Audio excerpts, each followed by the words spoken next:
Well, we just climbed to the top of Mount Elbert, which I believe is the second highest summit in the contiguous United States behind Mount Whitney. You can double check me on that, about 6.5 miles up and 4,500 elevation feet change. And it's really beautiful. And being at a height like this and looking around at the incredible mountains just brings new light to when God talks about a faith that can move mountains.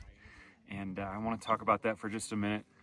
I'm on a trip called Peak Challenge with about 75 guys, and we're all climbing this mountain today. And the cool part this year is I get to do it with my two sons, Nathan and Brady. And we made it, which is the number one goal.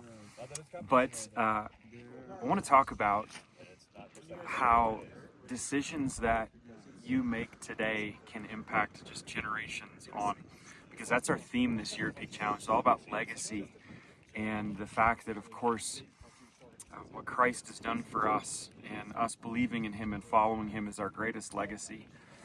But we can pass on things to future generations. And especially right now in the Lutheran Church Missouri Synod, I want to put this thought before you that there might be decisions that you or I or we could make right now that generations from now, our denomination will see the ripple effects of that. So let me tell you the biblical basis and then a personal story. The biblical basis behind this, I love the story of Joshua and Caleb.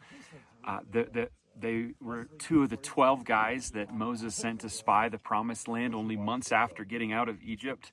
And they could have walked into the promised land. God told them it would be theirs. But those two were the only two that believed in the promises. They operated not by the facts of the land, but rather the faith that they had. The facts of the land showed that this is a strong city.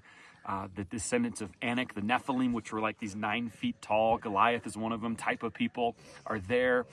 It's a fortified, strong city. And so they were scared. They didn't want to go take the city, even though God had promised it to them. Joshua and Caleb didn't look at the facts. They had faith that God promised that land would be ours, so we can take it now.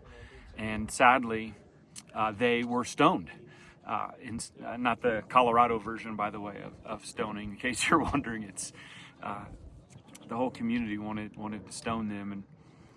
But here's the reality. What happened out of that, Numbers 13 and 14 is where the story is seen, is a lot of people wonder, why did the Israelites wander for 40 years? And it was punishment, actually, from God. And God said that nobody 20 years old or older than that would enter into the promised land except for 2 guys, Joshua and Caleb. And that's why the 40 years needed to pass. The generations needed to pass. And so I love to think about that when they finally did get to the promised land, all those kids that they were scared about actually did get to go into the promised land, but there were only 2 sets of kids and 2 sets of grandkids, Joshua and Caleb's. They got to experience the promised land with their dad and their grandpa. How cool is that?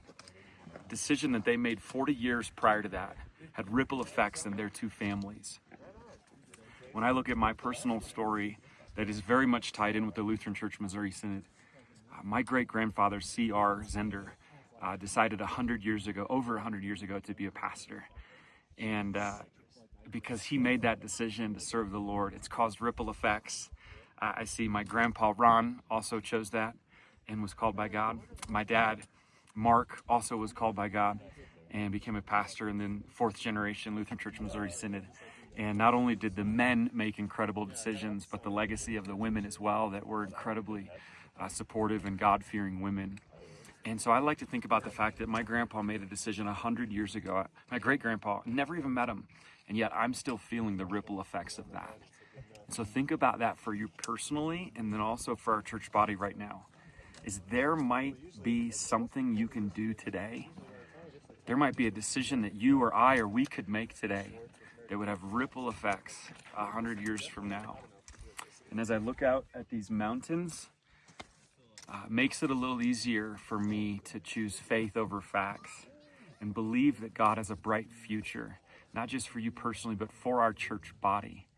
If all the trends that we look at are going down, all the facts are going down that are important, if you will, We believe in a God that can move mountains.